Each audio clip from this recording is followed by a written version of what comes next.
Boil কৰি থোৱা এয়া গাহৰি মাংসৰ তেলখিনি মই অলপ বাছি লৈছোঁ। এয়া তেলখিনি প্ৰথমতে এইদৰে হাতেৰে লৈছোঁ মই সুবিধাৰ কাৰণে। কেৰাহীত দি দিম, এইদৰে অলপ তেল দি ল'ম। এই তেলখিনিৰ পৰা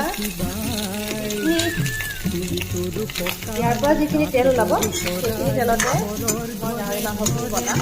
অন্য কোনো তেল মই ব্যৱহাৰ নকৰোঁ। এয়া চাওক, অলপ ভজাৰ পিছত ইয়াৰ পৰা ধুনীয়াকৈ তেল ওলাইছে।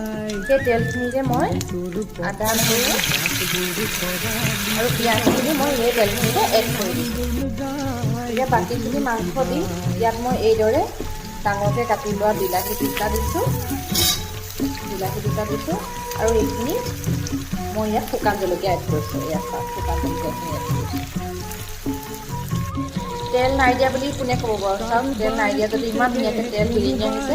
আৰু মই এতিয়া ইয়াত অলপ পানী এড কৰি দিছোঁ। ইয়াত ভালদৰে উতল আহিলত ইয়াত দিয়া মই অথনি দিয়া বিলাহী আৰু শুকান জলকীয়াখিনি মই এটা খুন্দনাত খুন্দি লওঁ। খুন্দি লোৱা বিলাহী আৰু শুকান জলকীয়াখিনি পুনৰ ইয়াত দি দিছোঁ এইদৰে। আৰু অলপ দেৰি উতলোৱাৰ পিছত আমাৰ নাগা ষ্টাইলৰ পৰ্ক ৰেডি হৈ যাব। মই ইয়াত এড কৰিম বাঁহ টেঙা। এইখিনি এয়া অলপ মই এড কৰি দিম আৰু অলপ উতল আহিলে পানীটো কমাৰ পিছত হৈ যাব। এয়া আমাৰ ৰেডি হৈ গ'ল। যিহেতু বেছিকৈ গ্ৰেভি থাকিলে আমাৰ ঘৰত খাই ভাল নাপায়, সেয়েহে মই পানীটো শুকুৱাই দিলোঁ। আপোনালোকে অৱশ্যে পানীটো অলপ ৰাখিবও পাৰে, পানীটো ৰাখিলে ইমান বেয়া নহয় খাবলৈ। এয়া চাওক, হালধি মই এড কৰা নাই আৰু কোনো ধৰণৰ তেল এড কৰা নাই ইয়াত। চাওকচোন কি সুন্দৰ হৈছে।